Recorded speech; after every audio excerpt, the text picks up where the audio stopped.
Here in Dubai, there is massive flooding everywhere. There are fish swimming down the streets in JLT, and my house is currently looking more like an aquarium. Y'all, thank God I have my coffee, because it's literally flooded. Everywhere flooded. Literally, I can't. I guess this is the home tour. Yeah.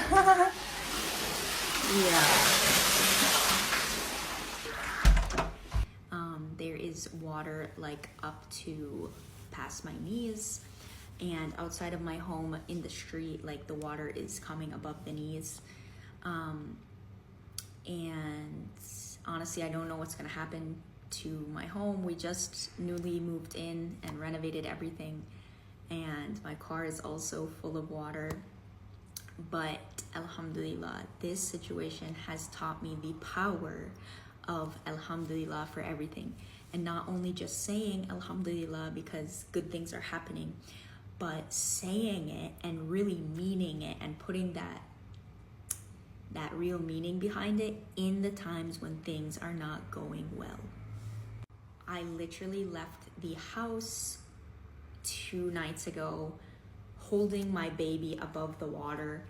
Yeah, well, just say Bismillah before we go. Hopefully everything will be okay. Walking down the street not knowing if there's going to be an electricity line, and literally just saying Bismillah ar-Rahman ar-Rahim each step I was taking, and alhamdulillah we made it safely. But it was so scary, and people are losing their lives, and people are stuck in cars in the middle of the road because of the water. Like, I have never seen this level of flooding or damage in Dubai before. But literally, I am just finding a way to be thankful even in this moment. And I know that's gonna sound like cheesy or whatever, but literally, like, my entire house was flooded and I wanted to make my salah. So I literally was able to clear the water from one room enough so I could dry the floor to make the salah, and immediately it flooded again. But that's life. And also our electricity and water was finished, so I went to make wudu, and alhamdulillah I had just enough water left in the taps that I could make my wudu. Like, subhanallah, Allah is the best planner. I'm just thinking about this Quran verse. I was sharing it in one of my Quran and coffee videos a week back, and now, subhanallah, I needed it in practice. It's from Al-Kahf, number 71. So basically, the story is talking about how Moses is saying, like, why did you put a hole in the boat? You're gonna drown everyone. But it turns out that the reason they put a hole in the boat is because a king was going around and stealing all the boats. So because it had a hole in it, it didn't look like it had any value. So in that way, they saved the boat and the livelihood of the people. So even though it looks like a really bad situation, our home, I don't know what's gonna happen to it.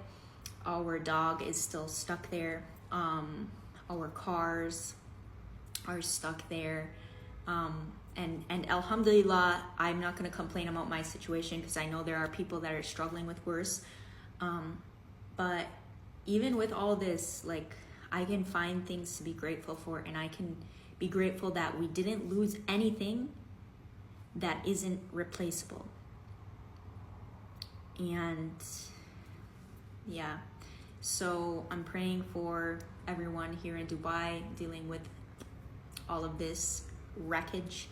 But I'm also still praying for everyone in Palestine who have been dealing with so much for so long.